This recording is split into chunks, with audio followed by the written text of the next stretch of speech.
अगली खबर की ओर बढ़ेंगे। इस वक्त की अगली खबर हमें मिल रही है लखनऊ से। 2017 में भाजपा ने परचम फहराया था। चौथे चरण की 59 में से 51 सीटें बीजेपी ने जीती थीं। 4 सीटों पर सपा सिमट कर रह गई थी। बसपा और कांग्रेस को 2-2 सीटें मिली थी। इस बार भाजपा के समक्ष प्रदर्शन दोहराने की एक बड़ी चुनौती है। अपना गढ़ सुरक्षित रखना चाहती कांग्रेस यानी कि रायबरेली। सपा बसपा भाजपा की सीटों पर सेंध लगाने की कोशिश में है।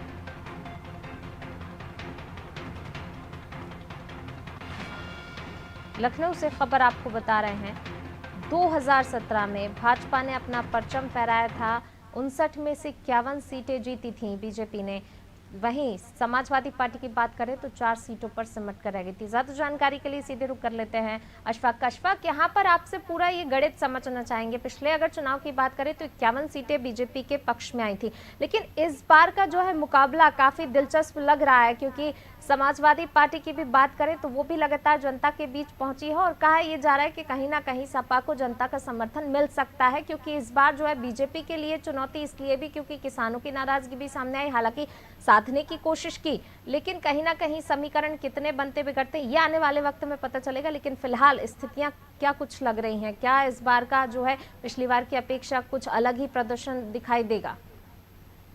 बिल्कुल, जैसा पूनम आपने बताया कि 59 सीटों में 51 सीटें बीजेपी को मिली थी। ये बड़ा बहुमत था। इसको इस अंदाज में देखिए कि 9 जिले में 4 जिलों में बीजेपी ने क्लीन स्वीप किया था। उसमें लखीमपुर, बांदा, पीलीभीत और फतेहपुर शामिल है। लेकिन अगर आप सीटों के हिसाब से देखें तो जो 8 सीट बची थी उसमें 4 समाजवादी पार्टी को मिली थी, 2 जो है बीएसपी को मिली थी और 2 कांग्रेस को मिली थी। कांग्रेस को रायबरेली में सीट मिली थी। अब गणित जो बदला है वो ये है कि बीएसपी के 2 विधायकों में एक बीजेपी में चला गया। समाजवादी के 4 विधायकों में नितिन अग्रवाल जो हरदोई से जीते तो वो एक बीजेपी में शामिल हो गए। कहीं ना कहीं जो है अगर गणित के हिसाब से देखें तो बीजेपी का पलड़ा भारी लग रहा है। लेकिन जमीनी हकीकत को अगर आप देखें तो कहीं ना कहीं इस बार लड़ाई बिल्कुल बदली हुई है। लखीमपुर में जहां बीजेपी ने क्लीन स्वीप किया था वहां किसानों की नाराजगी है। हरदोई पास में है, वहां भी नाराजगी है, नए मुद्दे हैं।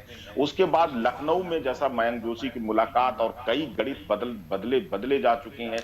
हरदोई अगर हम रायबरेली की बात करें तो वहां भी जो है कांग्रेस के जो विधायक जो है बीजेपी में चले गए हैं। बीजेपी में नाराजगी है और समाजवादी पार्टी इस नाराजगी को भुनाना चाहती है।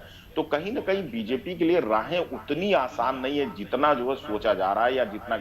लेकिन इतना मैं आपको बता दूं कि ये अवध प्रांत के जो जिले हैं, खासतौर पर अवध और तराई के जो जिले हैं, अवध में बीजेपी का जो गढ़ रहा वो हमेशा मजबूत रहा है और उसे सफलता जो है हमेशा मिलती रही है। चाहे वो 2017 की बात करें, चाहे वो 2012 की बात करें या 2007 की बात करें। लेकिन इस बार ऐसा नहीं है कि वो एक तरफा सफलता हासिल करेगी। कहीं ना कहीं समाजवादी पार्टी और बहुजन समाज पार्टी उसके टक्कर में, और रायबरेली की कई सीटों पर कांग्रेस भी त्रिकोणीय जो है संघर्ष बनाने की कोशिश में है। जी जी, शुक्रिया अशफाक इस तमाम जानकारी को साझा करने के लिए। तो बिल्कुल काफ़ी कड़ा मुकाबला यहाँ पर कह सकते हैं। हालांकि पिछला जो 2017 का चुनाव था वो ज़रूर बीजेपी ने जीता था, लेकिन इस बार कहीं ना कहीं बीजेपी के लिए राह आसान नज़र नहीं आ रही। बीजेपी का भी मुकाबला कड़ा है यहाँ पर, चाहे सपा की बात कर लें, बसपा की बात कर लें, और जनता का मूड भी समझना काफ़ी मुश्किल रहा है इस बार। तो अब देखने वाली बात होगी कि आखिर फतेह